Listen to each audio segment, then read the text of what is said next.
Bom dia, senhora. Como é o nome da senhora? Laura Tadei Alves Pereira Pinto Bercó. Qual a idade da senhora? Eu tenho 39 anos. Sua profissão? Eu sou advogada e professora universitária. O endereço da senhora? Rua Joaquim Borba Filho, 235, apartamento 203, Jardim São Paulo, João Pessoa, Paraíba, CEP 58.053.110.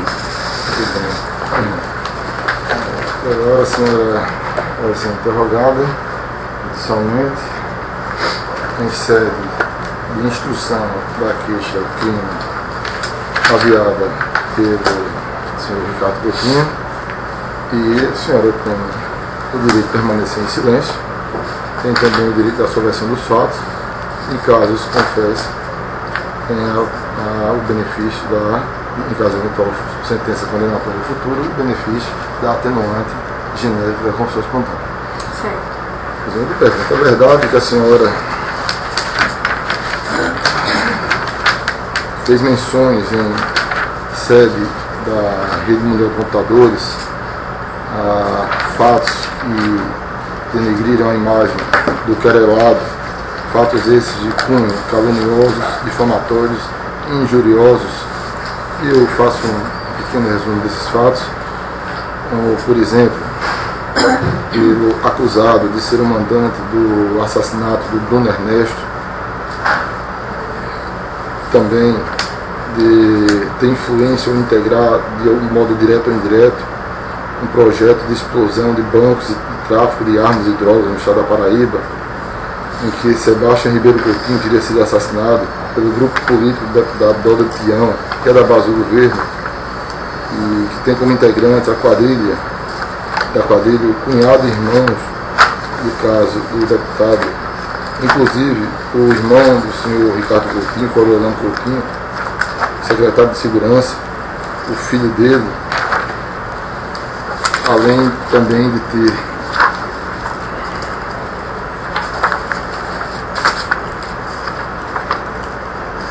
vinculado o assassinato de Bruno Ernesto, ao fato de ter descoberto um esquema de corrupção liderado pelo senhor Ricardo Coutinho, ora querelante, no projeto Jampa Digital. Também tem informado que o querelante teria comemorado a morte do senhor Bruno Ernesto, na Granja Santana, em companhia de seu irmão Coriolano e da deputada Estela Isabel, do Procurador-Geral do Estado, Gilberto Carneiro, comemorado com vinho, inclusive, tendo ainda asseverado que o filho do secretário de Segurança envolvido com tráfico de drogas e delegados, até uma juíza amiga do secretário, protegem esse rapaz, tendo ainda afirmado que a munição deu cabo à vida do Bruno Ernesto, proveio da CEAP, e vinculando também um assessor e amigo pessoal do governador, o senhor Jailton Paiva, a esse fato, esse assassinato, esse homicídio.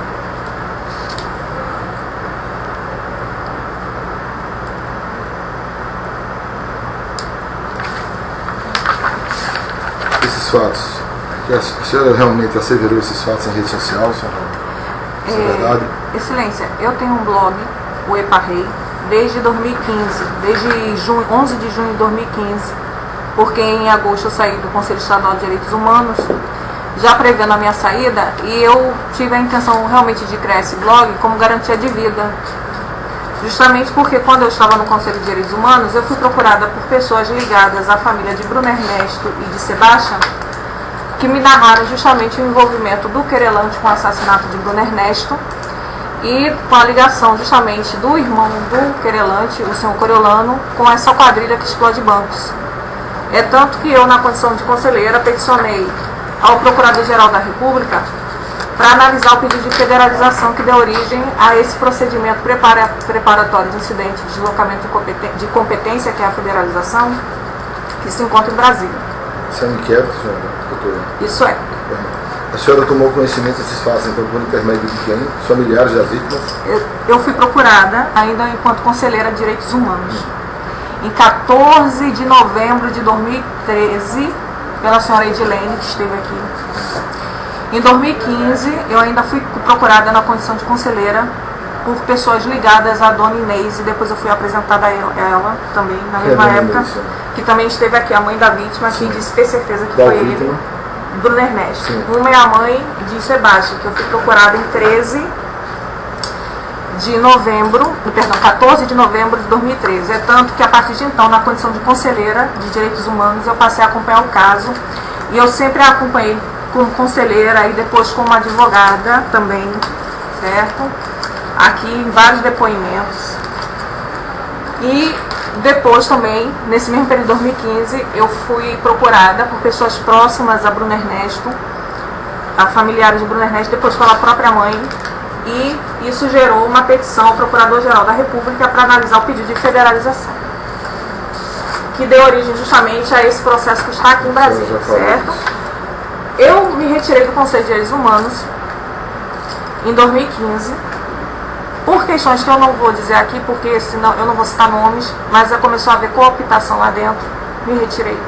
E como eu sei que eu não ia ter garantias de vida, eu resolvi criar esse blog, onde eu comecei a relatar coisas que eu tomei conhecimento, inclusive perseguições que eu já sofria antes mesmo, não só por meio de processos judiciais, mas administrativos. Porque inclusive nesse pedido de processo de federalização consta uma outra vítima chamada Adriana de Paiva Rodrigues, que foi uma presa que foi torturada no Bom Pastor, e por conta dessa vítima aqui, que eu denunciei as torturas do Bom Pastor, inventaram que eu falsifiquei cartas de presas no Bom Pastor, que meu assento no conselho era pela OAB, e eu quase perdi a minha OAB, porque o procurador-geral, o corregedor da PGE, que era Tião Lucena, a mando do governo, mandou dizer que eu falsifiquei carta de presa. E eu respondi processo na OAB e não ficou provado isso, eu quase perdi a minha OAB. Então desde 2013 que eu sofro perseguição e retaliação do governo, certo? Então eu resolvi criar esse blog para me defender. Então o que aconteceu? No dia 14 de fevereiro de 2017, eu realmente fiz essa publicação para narrar mais uma vez as violências que eu sabia que Pamela vinha sofrendo. E que eu sabia que ela vinha sofrendo referente também a essas perseguições ao caso Bruno Ernesto. Que aqui no dia do depoimento, eu perguntei a ela se ela se sentia ameaçada em falar do que ela tinha visto. E eu não sei se Vossa Excelência vai me perguntar, mas eu tenho aqui documentos para corroborar o que eu quero dizer, certo? Mas aí, continuando ainda o que foi que Vossa Excelência me perguntou, realmente eu fiz essa postagem com o ânimo de informar realmente o que eu já venho dito, não só para autoridades como o Dr. Janot, que eu já tinha informado a respeito disso, do envolvimento do querelante e do envolvimento do irmão dele com quadrilhas, certo? E não só do irmão dele, mas sim da interferência do secretário de Segurança Pública, que inclusive me processa, não só ele, mas o irmão dele me processa também, como ele me processa, como outras pessoas me processam, tudo ligado ao esquema dele, certo, do governo. Hoje eu falo com garantia que o governo do Estado é comandado por uma organização criminosa, e isso eu digo mesmo. Podem botar 1000 processos, que eu vou continuar afirmando. Eu não tenho medo de ser condenada, porque um dia eu sei que a verdade vai aparecer, certo? Essa é a verdade que a gente tem na Paraíba. E infelizmente nada pode ser investigado. Eu quero deixar claro, inclusive, que esse caso de explosões a banco na Paraíba nunca foi investigado nesses 8 anos de governo e nunca vai ser. Inclusive a gente pediu Foram presas pessoas, doutora? Na verdade, no caso de Sebastião, foram presos só os pistoleiros. Houve interferência. Houve inquérito policial? Houve só para prender os pistoleiros, porque não houve investigação dos mandantes. Certo. Em relação aos executores, houve inquérito policial, ação penal, não, judicial? Não teve não, sabe por quê? Porque pararam só nos pistoleiros. Aí o que foi que aconteceu? Eu entrei com uma notícia de fato na PGR, no MPF, por conta das explosões a banco. Aí, logicamente, por questão de competência, remeteram para o Ministério Público Estadual E aí se transformou, logicamente, no procedimento investigatório criminal que agora se encontra no GAECO. Como o doutor Otávio Paulo Neto é amigo pessoal do secretário de Segurança, e ele fala isso abertamente, e eu tive um desentendimento com o doutor Otávio, porque ele tem um gênio difícil, eu também tenho, eu achei por bem pedir para que ele se averbasse suspeito. Eu quero, inclusive, deixar bem claro que o doutor Otávio ele é um homem honesto e correto. Não tem nada a ver com a questão da honestidade dele, esse pedido de averbação. Ele é um homem íntegro. É porque realmente eu entendo que não cabe, se ele é amigo de uma pessoa que eu estou dizendo que atrapalha investigações, e eu digo isso na minha notícia de fato, eu entendo que não cabe ele estar fazendo parte da investigação. Então, por isso que eu pedi que ele se averbasse suspeito. Então, existe já um procedimento investigatório criminal, que inclusive eu estou até aqui com o pedido de que ele se averbe suspeito, certo? Para averiguar a questão dos mandantes, que eles não foram investigados. Inclusive, recentemente veio até uma jornalista da Intercept Brasil e fez uma matéria sobre essa quadrilha, o Xião. E essa quadrilha, quando eu falo Xião, eu me refiro também aos Lucenas de Quimares, que é tudo uma família só. Para o senhor ter uma ideia, esse negócio é tão conhecido deles que o Tribunal de Contas... Só uma parte, a senhora fez menção ao doutor Otávio, ao GAECO. O GAECO tomou alguma providência em relação ao pedido da senhora? Eles estão investigando. Então, foi dado início à investigação. Só que o que foi que aconteceu? Começou o desentendimento, porque eu disse a doutor Otávio, está tendo um problema aí, porque foi para o GAECO agora em final de agosto, início de setembro. Aí eu disse, o secretário de Segurança está envolvido nesses inquéritos, porque ele atrapalhou as investigações. Aí ele, mas ele é meu amigo. O problema todo é porque ele é amigo do secretário, e ele não aceita críticas ao secretário de Segurança porque é amigo dele. E assim, aí ele também começou a fazer comentários desabonadores a meu respeito para a minha cliente, e eu não vou admitir isso, porque aí fica aquela discussão. Como eu também bato boca com ele, aí eu disse, então vai ter que se averbar suspeito. Porque essa é a lógica, normalmente, né? Existe um processo, existe. Um procedimento investigatório no GAECO com o objetivo existe. De avaliar os mandantes. No caso de Sebastião. E que investiga as coisas a mão. A senhora pediu também ao GAECO? No Ernesto não, tá? O inquérito 1200 lá no STJ. Pronto, tem um inquérito no STJ e tem um procedimento no GAECO. Exato. Em relação aos homicídios. Tem. Agora, e que provas a senhora teria de que teria sido mandante o querelante? Ora, é certo. Com relação a qual dos dois? Inicialmente eu me refiro aos homicídios. Não, com relação a Sebastião, ele não tem nada a ver, não, a ser mandante não. Eu estou falando do caso de Sebastião, quem tem envolvimento com o grupo é o irmão dele, que é o que eu falo na postagem, que tem a ver com a quadrilha, a aproximação, que inclusive não sou nem eu que falo. Tem aqui inclusive os depoimentos de pessoas ligadas a quadrilhas que falam desse contato aqui. Não é, a gente não inventa nada não, tem até aqui, inclusive, excelência, depoimento do próprio Ricardo Lucena, do Romulo Lucena, certo? Agora, que o deputado Doda de Tião, ele é da base do governo, isso aí não pode ser negado. E há acordo do próprio Tribunal de Contas que reconhece o referido grupo do Doda de Tião como sendo uma quadrilha. Quando a senhora informa que o Doda de Tião é da base do governo, a senhora vincula de alguma forma a conduta dele e dessa suposta quadrilha à postura do querelante? Em que sentido, excelência? Como integrante, direto ou indiretamente, das ações, das explosões?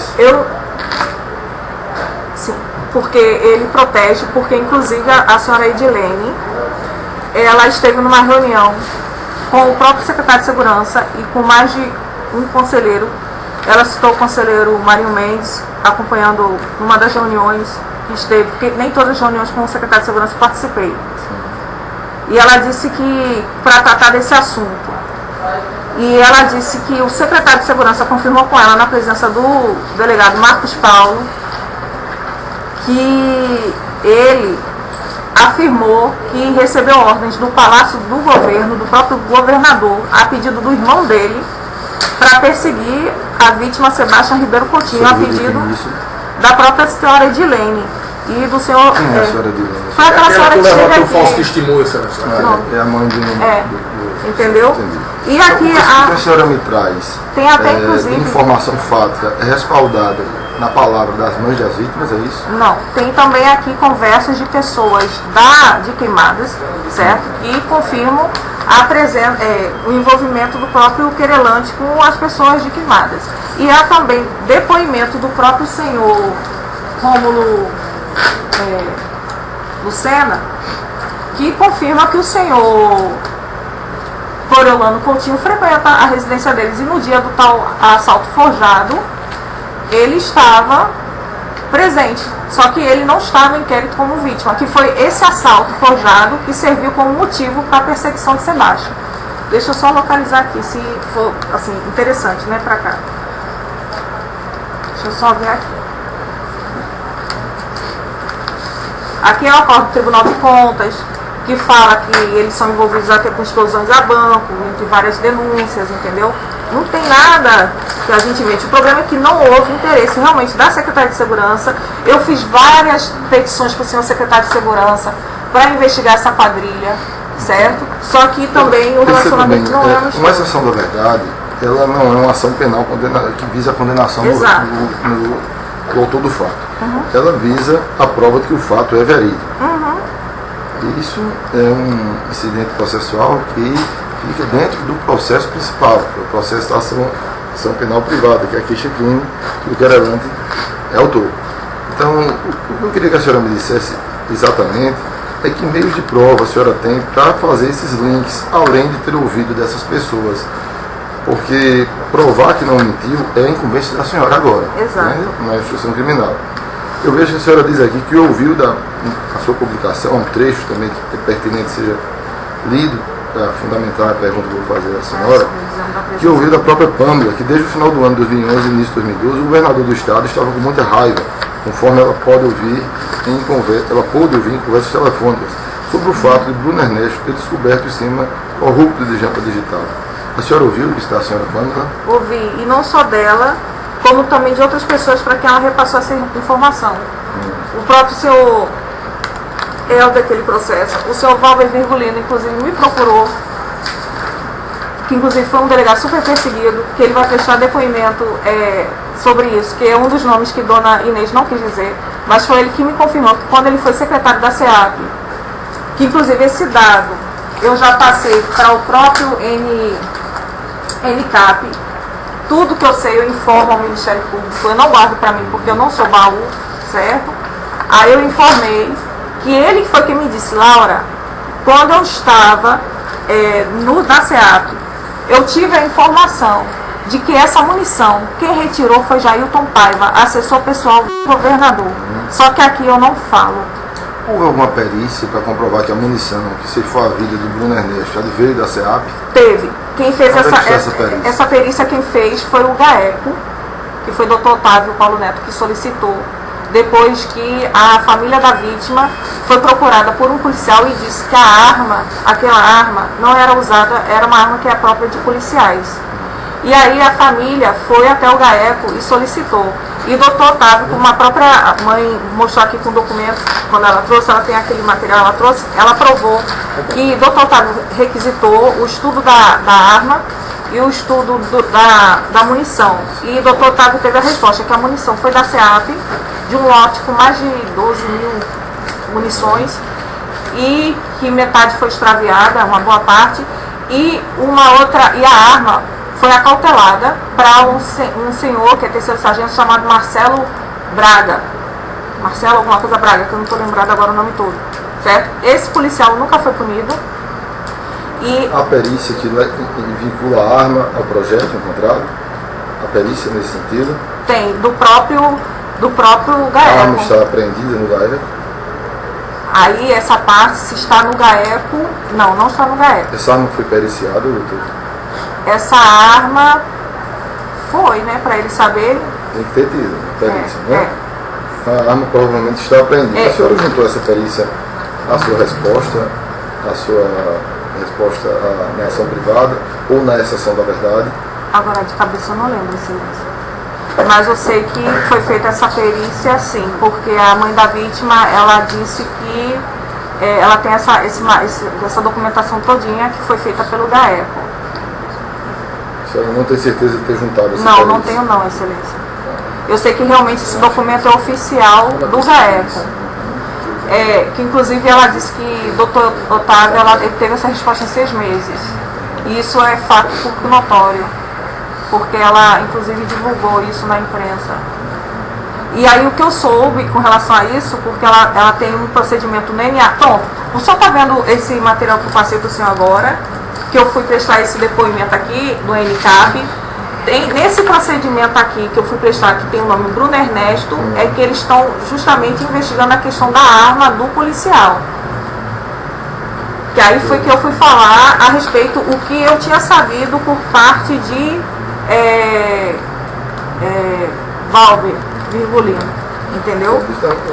Exatamente, esse é um ponto importante. Eu volto a insistir na mesma pergunta, peço que a senhora me compreenda e tenha paciência comigo.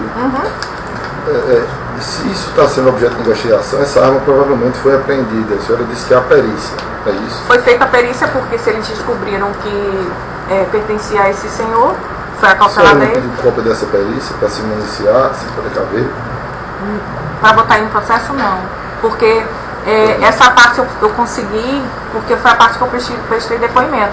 Mas, por exemplo, o inquérito 1200 não é sigiloso, porque muita coisa na minha defesa eu estou tendo dificuldade também, Excelência, porque tudo que fala de Bruno Ernesto, muita coisa, a gente não está podendo também se defender em parte, porque muita coisa ainda a gente não está podendo ter acesso. E muita coisa também eu evito de falar mais, porque a gente não sabe até o limite da gente, até para não responder novos processos por conta do sigilo. A senhora confirma o fato de que 4 pessoas aguardavam na varanda da Granja Santana a confirmação de um telefonema e o senhor Ricardo Coutinho estava presente com seu irmão, o Alexandre Coutinho, e a Estela Isabel, e o Procurador-Geral do Estado, o Gilberto Carneiro, quando receberam a ligação informando, comunicando a morte do Bruno Ernesto. Isso foi comemorado, brindado com vinho. A senhora soube disso? Eu soube disso. Por intermédio de quem? Eu soube disso por intermédio da própria Pamela, de um grupo de jornalistas que esteve com ela. Isso quando eu a conheci pessoalmente em 2016. Os próprios pais da vítima, para quem ela repassou essas informações depois. E Osmilda, que ele se refere como sendo assessora de Cássio, na verdade foi assessora dele, no tempo que inclusive ele era aliado de Cássio para se eleger em 2010. E aí o que foi que aconteceu? A própria Osmilda falou para a senhora, qual é o nome dela? Inês, numa audiência que teve aqui no GCRIM, que era uma ação de injúria contra a senhora Pamela, e eu estava acompanhando como advogada. Que ela disse que nesse dia Pamela ligou para ela e disse: eu ouvi quando ele, no caso Querelante, estava falando com Estela Isabel assim, não era para ter sido feito, depois que eles receberam a ligação da execução de Bruno Ernesto, não era para ter sido feito desse jeito, com a aparência de execução. Aí Estela Isabel disse assim: agora já está tarde, já foi feito. E que os 4 estavam reunidos sim, esperando informações a todo tempo a respeito da morte. A senhora Pamela depois, ela é deponente nesse processo, mas no seu depoimento bastante extenso, eu não me recordo se ela disse, porque eu acredito que tenha sido perguntado, que elementos ela tinha para vincular a morte do Bruno Ernesto a essa suposta comemoração. Eu faço a mesma pergunta à senhora: que elementos a senhora tem para garantir que essa suposta comemoração e essa conversa que a senhora me traz agora está relacionada com a ordem para matar o Bruno Ernesto?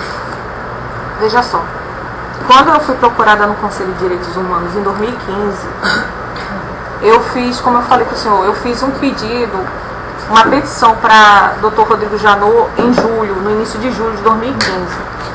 E quando eu fui procurada para fazer tipo assim, um pacote de 4 casos, né, para a Procuradoria-Geral da República, quando me falaram do caso de Bruno Ernesto, o que me foi passado foi que ele assumiu o lugar de uma pessoa que estava saindo da prefeitura ligada à Agra, certo? Isso em 2011. Quem passou isso para a senhora? Isso foi pessoas ligadas a, hoje que está próximo ao senhor, é porque eu tenho um problema de... Foi, à vontade. Que agora inclusive é aliado político dele, mas que é primo, segundo, terceiro de Bruno Ernesto, que é veneziano Vital, que é parente da vítima. Aí eram pessoas ligadas a dona Inês, Sim. certo? Que me procurou não só a mim, procurou Marinho Mendes. E para trazer informações sobre esse caso. Na verdade, foram jornalistas também. E me trouxeram informações e depois a gente começou a ter contato com a senhora Inês também.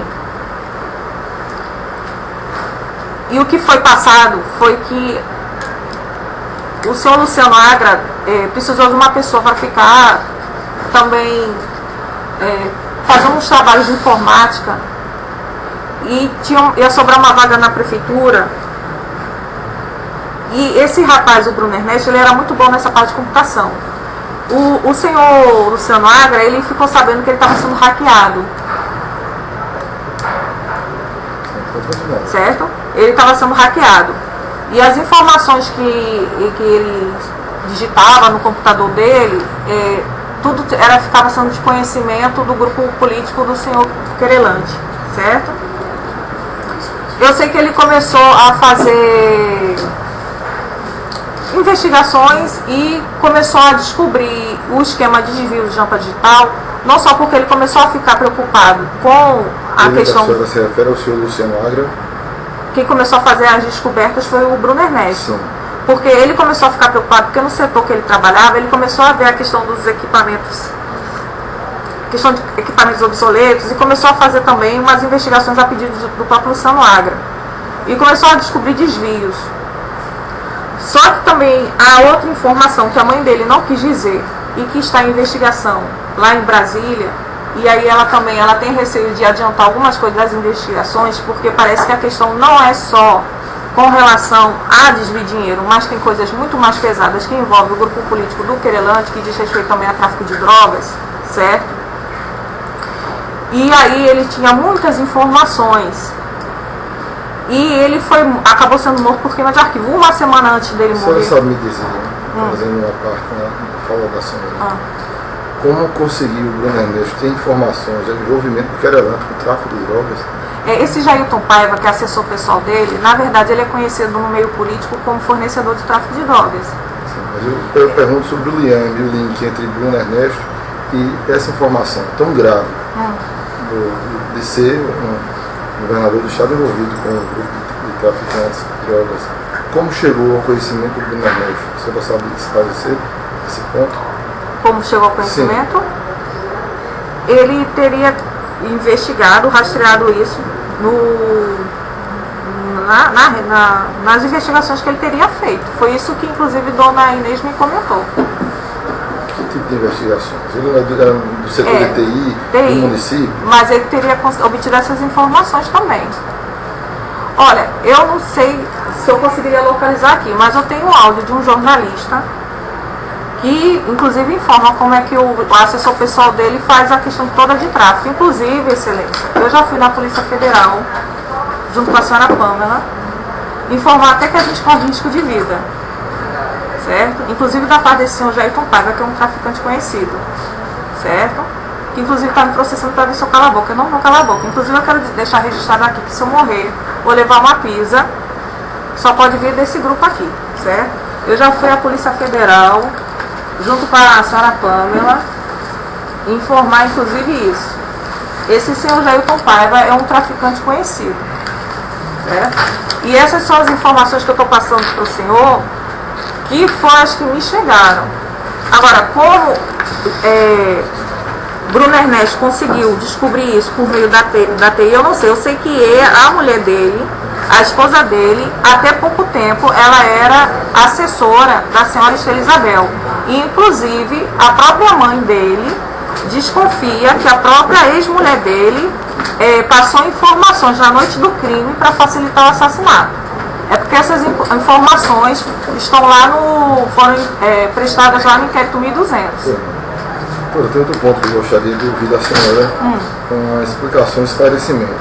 Conste na fala da senhora que ora vergastada, farpeada pelo querelante, publicado nas redes sociais, o seguinte trecho: nós sabemos que o senhor querelante tinha contato direto com o grupo criminoso e que inclusive foi amanda do próprio governador, conforme dito pelo secretário Cláudio Lima e o delegado Marcos Vilela, que Sebastião foi perseguido pela Polícia Civil, tendo sido acusado de participar de um assalto à granja dos Lucenas, em Queimadas, em que os bandidos procuravam, sabe o que? Armas. A senhora confirma isso? Confirmo. Como é que a senhora teria elementos para provar um fato? Veja só, excelência. Qual é o grande problema? O senhor veja, eu estou brigando justamente contra as pessoas que deveriam investigar. A gente tem todas essas informações, toda a população de Queimadas sabe o que se passa. Aí a gente leva justamente a informação para quem? Para quem tem que investigar, mas para quem está envolvido no problema. Aí o que a gente faz? Aí a gente vai levar o problema para quem tem que investigar, para as autoridades que estão envolvidas. Então elas não investigam. Aí a gente responde o processo como meio de coação. Aí a gente leva para o Ministério Público. Chega no Ministério Público, eu ainda tenho que me desentender com o promotor, porque ele é amigo pessoal de quem eu estou acusando de que não investiga. Eu ainda tenho esse desgaste, aí eu venho pra cá, por quê? Porque ninguém vai investigar o que eu estou fazendo, o que eu estou levantando. Por quê? Porque quem tem que investigar é justamente quem eu estou acusando que está envolvido no problema. Federalizou o caso? Sim, aí o que foi que aconteceu? Aí o que foi que aconteceu, Excelência?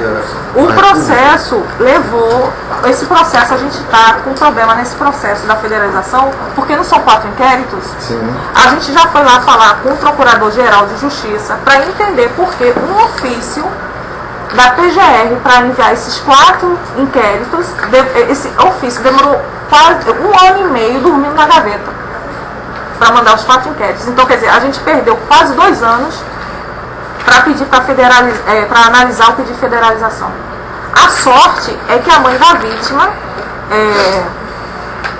vítima, Bruno Ernesto, foi até o MPF fazer a notícia de fato, né? E aí o inquérito está seguindo 1200 e porque eu entrei com esse aqui, que agora está no GAECO, né? Depois de 2 anos, 2016, agora está no GAECO para ser investigado. Agora, por exemplo, a Adriana de Paiva Rodrigues, que era uma presa. Ninguém está procurando saber o que aconteceu dela. E Rebeca, ninguém está querendo saber também, porque a mãe dela também não quer saber de mais nada. Para ela está tudo bem do jeito que está. Então, assim, por isso, mas assim, o problema da federalização, durante quase 1 ano e meio, um ofício dormiu para ser respondido. Não, doutor, eu acho que a senhora, os pontos nodais da questão foram reiterados, esclarecidos. Eu só faria uma pergunta agora de ordem técnica à senhora. A senhora é advogada, conhece o direito penal, no pagamento, processo penal. Fatos dessa natureza serem levados às autoridades é um direito da senhora, é até um dever enquanto cidadã, como conhecimento de um fato integrante de uma comissão de direitos humanos. Agora, por que motivo a senhora deu publicidade na internet, num blog, acerca desses mesmos fatos, de uma gravidade imensa, sem aguardar o desfecho das investigações ou a denúncia do Ministério Público, a sentença judicial condenatória? Por que razão a senhora se antecipou e deu publicidade na rede social? Excelência, eu ia morrer. Excelência, eu vou ser sincera. Se eu não tivesse feito isso, eu estaria morta. Porque morreu Bruno Ernesto, morreu Sebastião por queima de arquivo. Paula Labore foi raptada no dia 7 de setembro de 2015, levou uma pisa dentro da Granja Santana, por saber demais. O senhor acha que eu ia me arriscar saindo de um conselho de direitos humanos? Não pode me perguntar, perdão, desculpa. Mas assim, eu não iria me arriscar. Eu prefiro responder 1000 processos a arriscar, porque eu tenho fé que um dia ainda vou ser mãe e criar meus filhos. Para mim, é o suficiente, eu passo a palavra ao Ministério Público. Uma primeira Se me desculpe, é a força do ato, é ação privada, eu passo ao advogado querelado. Querelante e excepto. Bom dia, senhora Bom dia. Laura Berton. Eu tenho alguns esclarecimentos aqui. Antes de entrar no método da questão, eu queria ver até uma questão para ver a questão do dolo mesmo, da aplicabilidade penal. A senhora, na sua postagem aqui, relata de forma desconexa várias condutas que atribui ao querelante, desde ameaça, desde puta ao crime de ameaça, o quarto querelante a sua ex-mulher para um memória, depois a senhora vai ao caso do Bruno Ernesto, depois a senhora vai ao caso da comemoração, do vilipêndio de cadáver, como eu já tinha falado, depois a senhora passa também a acusar de ser participante de crime ou então de proteção de assaltantes de banco, de tráfico de drogas, fala até de escândalos sexuais dentro da igreja, questão também de infidelidades, de casamentos.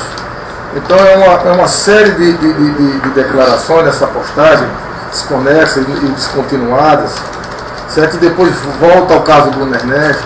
Eu pergunto à senhora, no momento que a senhora escreveu esta postagem, a senhora estava movida de muita raiva, a senhora estava sob algum medicamento de efeito psicotrópico ou de alguma droga alucinógena? Como a senhora me responderia isso?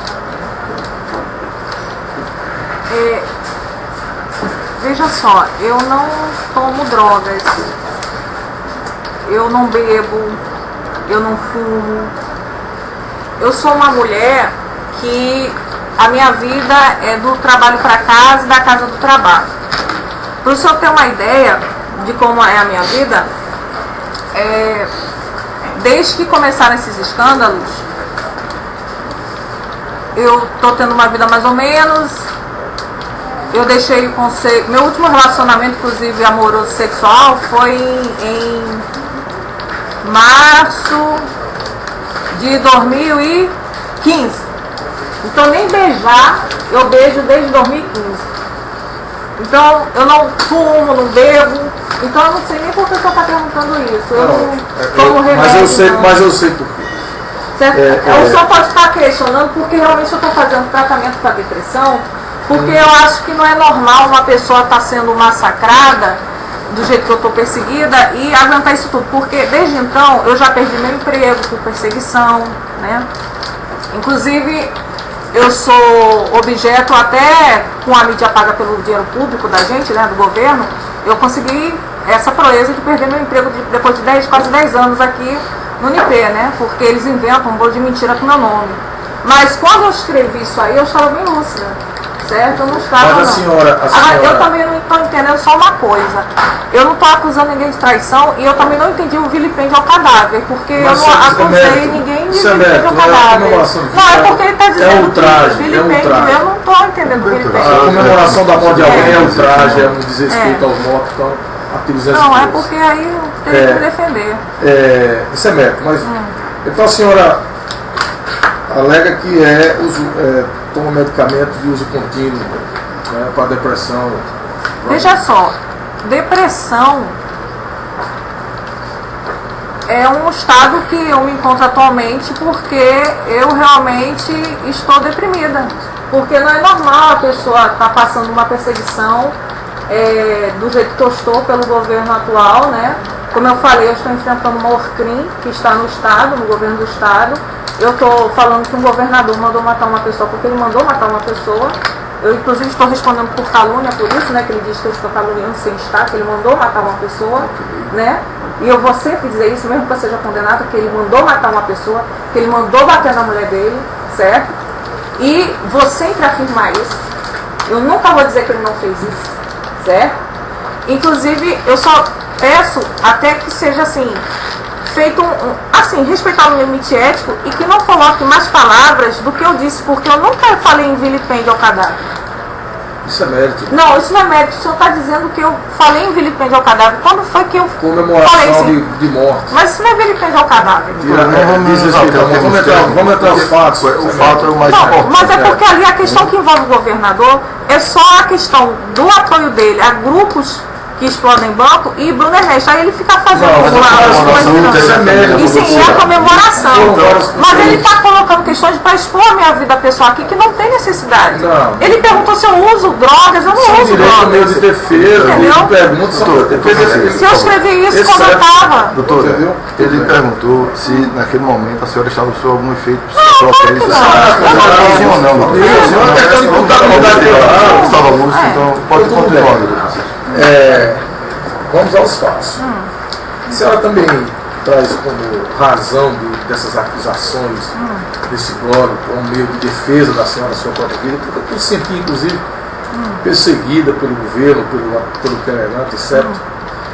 E diz até que foi demitida do UNIP Fui. Mas sem em virtude dessa perseguição, certo? Que a senhora aponta, acusa. O UNIP passou por uma reforma administrativa, inclusive. Outros professores foram demitidos do UNIP também nesse período? Veja só, como foi que aconteceu isso? Eu fui demitida assim. Essa reforma foi agora no meio do ano, correto? Em 2018. Em 2017, houve a publicação de uma carta pessoal minha, que estava no meu e-mail, para um cliente meu que se chama Dom Aldo Pagotto. Que, inclusive, eu sou advogada nele, num processo que está sendo uma investigação, um PIC, lá na 5ª região, contra o procurador do trabalho Eduardo Varandas, o advogado Diego Lima e o Yarley Maia, outro advogado. E aí o que foi que aconteceu? Isso aí tá sigiloso, não era nem para estar falando, mas só para esclarecer. O que foi que aconteceu? Nessa mesma semana em que os nudes da primeira-dama foram vazados, uma carta minha pessoal para Dom Aldo foi vazado no meu e-mail e publicado justamente no blog de quem? De Tião Lucena, que era justamente o que inventou na OAB que eu tinha falsificado carta de presa. E no blog do Thiago Braga. E Tião Lucena, quem é o Tião Lucena? É o secretário executivo da SECOM e que já foi corregedor-geral da PGE. E nessa carta que foi vazada, eu dizia o quê? Eu reclamava que eu sofria assédio sexual de um chefe do UNIP. O que foi que fizeram? Me tiraram de sala de aula para no final do ano me demitirem com a desculpa que eu não tinha turma. Mas eles já estavam me chamando a atenção no UNIP, dizendo assim, cuidado aí com as críticas que o governo está reclamando, porque sempre sai nota que você... Era assim, se eu tinha uma audiência aqui e o clima esquentava, aí já saiu uma nota assim na imprensa paga pelo governo. Professora do UNIP quer dar pau na sala de audiência. Era blog pago pelo governo. Professora do UNIP diz que o juiz é feio. Professora do UNIP diz que a juiz é feia. Era assim, sempre a professora do UNIP. Então, isso tudo financiado com o governo. Então, chegou um ponto que eles aproveitaram, aconteceu essa história da carta. Aí, como era a matéria? Professora do UNIP reclama que chefe do UNIP quer inaugurar lençóis novos com ela. Qual é a instituição que te quer lá? Então, por isso que eu fui demitida do UNIP. Logicamente, é sem justa causa, mas qual é a causa? Quem que vai querer um profissional desse? Então, realmente, eu entrei num quadro depressivo esse ano. Eu entrei num quadro depressivo. Agora, a minha avaliação pelos alunos, a minha nota era 8,4. Eu não era uma péssima professora, eu era uma ótima professora. Pois bem, a senhora disse aí ao mostrar que fez essas postagens como uma forma de defesa para proteger sua própria vida, sua integridade física. A senhora entende que propagar notícias falsas por fatos sem provas é uma forma de defesa? Se fosse falsa, sim, mas como são verdadeiras, aí é forma de defesa. Ela já esclareceu que fez para proteger a própria vida. Então, me parece que essa pergunta já foi respondida, foi feita por mim, com a razão da publicação dessas informações. Pode continuar. Eu queria que a senhora esclarecesse como a senhora tem tanta certeza, por exemplo, de um fato criminoso, de tamanha gravidade como é o cometimento de homicídio, o mando de um crime de homicídio, quando já existe uma sentença judicial transitada e julgada com os condenados presos. Como a senhora é contrária a uma decisão transitada e julgada para dizer que é verdade essas acusações que a senhora quer provar que é? Veja só, o juiz ele vai se ater sempre ao que é trazido para ele. Ele não vai fazer nunca o trabalho de um delegado. Como o Ministério Público, muitas vezes ele pode diligenciar, mas ele vai se ater às provas de um inquérito. Então, tudo que é feito tem que passar pela autoridade policial, que muitas vezes vai sofrer interferência de quem? De um secretário de segurança e do governador do estado, que foi justamente o que aconteceu em todos esses casos que eu estou apontando. Então, a gente nunca vai poder apontar uma culpa ou uma responsabilidade ou colocar um peso maior sobre uma sentença judicial. O fato de ter uma decisão que condenou 3 pessoas por um assassinato não quer dizer que não houve mandantes. Isso aí porque a falha vem lá de baixo. O juiz ele vai se ater ao que é apresentado a ele. Ele não vai fazer o trabalho do Ministério Público, nem o Ministério Público vai fazer o trabalho da autoridade policial. Ele vai se ater ao que está no inquérito. Se o inquérito já nasce assim, um inquérito se apresenta com interferências, como é que ele vai agir? Então, se houve, desde o início, manipulação, e como eu coloquei aqui, como é que eu vou me referir, me reportar às autoridades que devem investigar e dizer, senhor secretário de segurança, investigue isso aqui que o senhor está querendo atrapalhar. Aí ele vai dizer, não vou investigar não e eu ainda vou te processar. E como é que eu vou chegar aqui e apresentar as provas que eu tenho que apresentar? Aí vai chegar um inquérito para o promotor com base naquilo que é apresentado a ele, que foi forjado, é que ele vai apresentar a denúncia, para ele vai estar tudo de boa e o juiz vai se ater àquilo que é apresentado também, para ele ter o convencimento dele. Na verdade, está todo mundo sendo induzido e ninguém tem culpa de nada.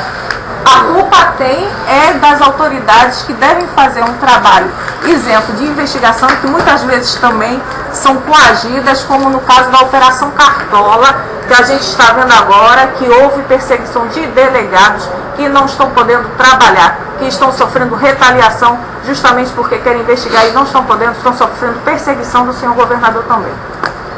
Eu não sei se ficou esclarecido, se pegou uma Eu queria só fazer um esclarecimento. A senhora é advogada, a senhora já informou aqui que o caso foi federalizado e relatou agora que a autoridade policial tem a incumbência de investigar e tudo leva ao Ministério Público.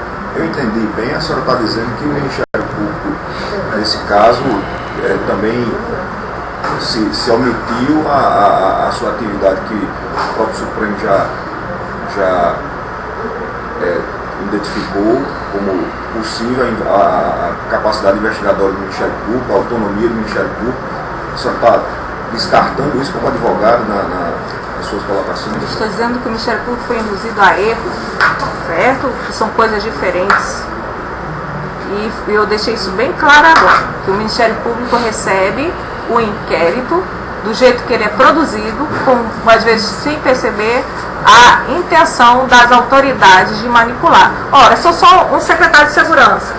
Se eu posso perfeitamente pegar um delegado e mandar lá para a China, ou perseguir como foi feito agora com o Dr. Lucas Sá, só porque sai esse escândalo aí da Operação Cartola. Claro que não pode ser enganado, induzido a erro. Não pode ser. Você conhece o processo que houve a condenação desse advogado? Conheço, eu tirei inclusive a xerox do processo do Bruno Ernesto para adiantar. Afirma que o processo está todo errado, foi todo induzido a erro. Eu vi sim, eu vi que inclusive eu ajudei a mandar para o 1200 quando eu vi que o inquérito estava dormindo lá na PGJ para adiantar, para ver se andava logo esse negócio da federalização, mas não adianta nada, porque está demorou do mesmo jeito. Eu tinha que mandar tudo de uma vez só. Laura, eu não sei se ficou esclarecido, parece que não, mas assim, eu entendi que você quer dizer que houve uma manipulação por parte do governo, então querelante, etc., dessas investigações do Ministério, a ponto de lhe fazer crer que uma sentença penal condenatória transitada e julgada está equivocada. Qual a prova que você tem dessa interferência do governo, do governador, neste caso? Eu acredito que eu já fiz essa pergunta. Eu não estou lembrado se você fez, se ela respondeu. Eu vou repetir a pergunta com a seguinte conotação. Em relação à conclusão do inquérito e à apuração dos fatos com sentença condenatória, né, em relação exatamente nesse aspecto, o que é que diz ela tocante à participação do... Eu vou Só fazer... de novo, porque eu já estou ficando... Vou fazer novas perguntas. Eu tinha perguntado à senhora o que é que a senhora tinha de elementos para provar a participação do senhor Ricardo Coutinho nesses, como sendo mandante desses assassinatos. Agora o advogado faz a pergunta, mas correlaciona esses elementos de prova ao fato de ter havido uma sentença transitada de julgado em que os executores foram assassinados. Então, exatamente. quais são as provas que a senhora teria para, ainda diante de uma sentença judicial transitada de julgado, incluir como mandante desse delito tão grave o senhor Ricardo Coutinho? É isso, doutor? Exatamente. Pode responder. Veja só, como eu falei, eu tenho, quando eu fui conselheiro de direitos humanos, eu recebi os depoimentos da própria mãe da vítima, que me trouxe informações, e de outras pessoas que vieram me trazer informações. Eu não estava lá no dia da comemoração, eu não vi nada, eu não estava no local do crime. Tudo que eu tenho foi de ouvir dizer, né? Eu sou aquela testemunha, digamos assim, de ouvir dizer, certo? Sim. Fui procurada por ex-secretário de Estado, que me confirmou que a munição realmente foi retirada por assessor pessoal dele, e que disse que vai levar o caso, sim, como a própria mãe disse, ao próprio, a própria PGR, quando for convocado, e já cedeu o nome dele para dizer, certo? A mãe já me explicou como foi todo o esquema e o que o filho relatou para ela. A senhora realmente está repetindo, doutor Francisco, que Eu já entendi, está esclarecido. Eu vou prosseguir. A senhora é advogada. Tem conhecimento sobre processo penal, sobre provas, sobre direito.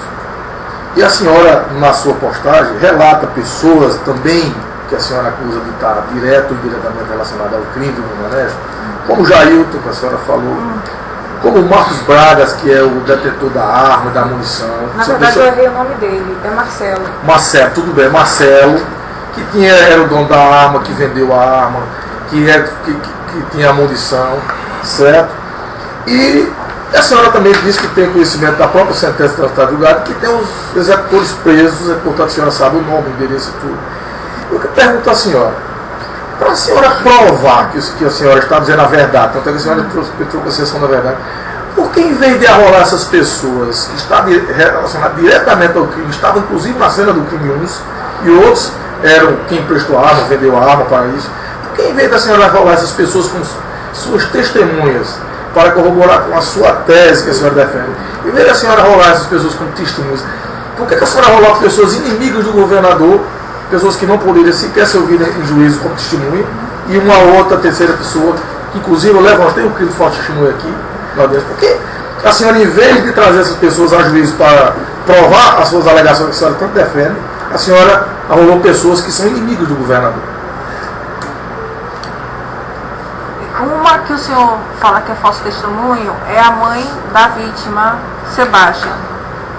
Então ela seria justamente a pessoa que teria condições de falar sobre a questão do caso Sebastião. A outra é justamente a autora da notícia de fato que deu origem ao inquérito 1200. E ela se declara inimiga porque ela justamente foi a mãe do rapaz assassinado. Então, pela lógica, ela é inimiga. A outra seria a senhora Pâmela. Os outros que estão presos, na verdade, eu nem sei se eles poderiam estar aqui, se eles tivessem sido arrolados, porque teve aquela explosão do PB1, e até hoje a mãe da vítima, Bruno Ernesto, está atrás de resposta para saber se eles estão naquela fuga. Porque, inclusive, eu informei na Polícia Federal que a gente também está com medo de levar essa pisa, porque se mandarem dar a pisa na gente, a gente não vai saber nem se vão ser eles que vão dar a pisa na gente. Isso aqui a gente já informou na Polícia Federal. E a gente sabia que eles iam confirmar essa história, porque se eles falaram que foi fita paga, que eles foram pagos para isso, eu acho que faz parte da prestação do serviço continuar mantendo o sigilo, né? Então não seria interessante chamá-los aqui para serem ouvidos. E justamente porque já não teria por que chamá-los aqui. Aí fica a critério da minha defesa, que sou eu, arrolar quem eu achasse mais conveniente para servir como testemunha. Foi só por isso. Agora responder, tá? A senhora é ligada a algum grupo político aqui no estado da Paraíba, a Cascunha Lima, por exemplo? Tem alguma relação com ele? Não, na verdade, assim, algum tempo atrás eu já fui filiada, inclusive, ao partido do senhor governador. Eu conheço, inclusive, o senhor governador já faz um tempo. E isso foi em já faz tempo, 2007. Mas eu tomei abuso de política. Aí em 2012 eu fui para o Conselho de Direitos Humanos. Em 2009 eu entrei para o Candomblé. Eu sou do Candomblé, certo? E no Candomblé eu comecei a me inteirar mais do pessoal de movimento social. E aí eu comecei a gostar mais dessa parte de movimento social, sabe? Aí eu comecei a andar mais com o pessoal de movimento social, minorias, e na OAB eu comecei a participar mais dessas comissões ligadas à religião afro, à questão negra, apesar de ser loura de olho azul e tal, eu gosto dessas coisas. E aí fui para essa comissão. E aí, por conta dessa comissão, a OAB me chamou para representar no Conselho de Direitos Humanos. Justamente porque eu gosto dessa parte de minorias. E só. É tanto que esse ano eu votei em Haddad. Porque o meu foco sempre foi a questão das minorias. Então, assim, inclusive, Cássio Lima votou em Bolsonaro. E eu que não vou a Bolsonaro. Eu vou logo dizendo aqui que eu não gosto de Bolsonaro. Então é muito pertinente. Não é relação. Pode ser ele mesmo, se ele a grupo político, eu não tenho. Perguntou se a senhora já tinha sido vinculada a algum partido, já esclareceu. Acaba a palavra, doutor. A senhora disse aí que ficou desempregada. Atualmente, a senhora tem alguma ocupação? Tenho. Veja só, eu sou professora universitária da Federal, mas eu não sou dedicação exclusiva. Porque se eu fosse dedicação exclusiva, eu não poderia nem advogar. Certo? Aí esse é meu vínculo atualmente. Ok. O seu blog EPARREI, ele é custeado com recursos próprios ou ele é financiado por algum outro? Na verdade, ele não é financiado por ninguém, porque se o senhor reparar, ele é daquele tipo de blog, não tem aquele tipo assim, cria um blog gratuito. Não, tem esse tipo de modalidade, aí é blog gratuito. É tanto que eu passo às vezes um tempo sem publicar, às vezes publico. Ele é daquele tipo de blog assim, caseiro, como eu chamo. Alguma vez na vida a senhora já recebeu vantagens pecuniárias para fazer alguma notícia, criticar algum governo, alguém? Olha, eu vou ou proposta? Não, porque para ser sincera, eu às vezes não ganho nem para advogar, porque eu não sei nem cobrar.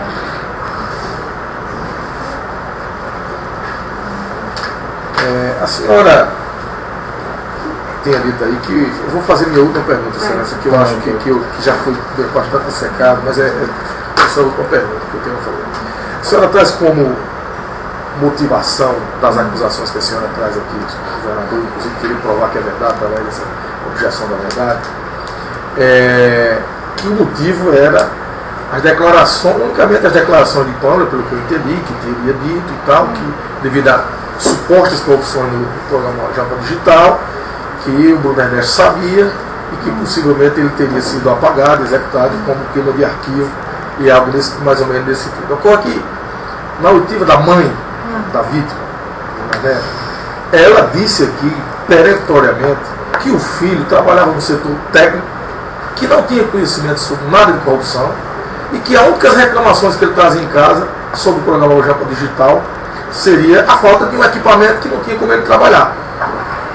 Então, mesmo assim, diante dessas declarações da mãe, a senhora ainda insiste em relacionar o querelante, etc., nesse ato criminoso? Veja só, não foi assim tão simples as declarações dela, que eu não vou aqui rebater e falar porque está tudo gravado, certo? Mas assim, como eu falei, tem um inquérito 1200 que está a ser, provavelmente esses dias, para ter algum parecer conclusivo, ou com relação à denúncia ou arquivamento, que talvez até possa resolver essas questões aqui, mas tudo que eu falei, eu mantenho. Ok. A senhora informou e conheceu a senhora Pâmela em 2016, não foi? Pessoalmente. Porque foi não teve aquele...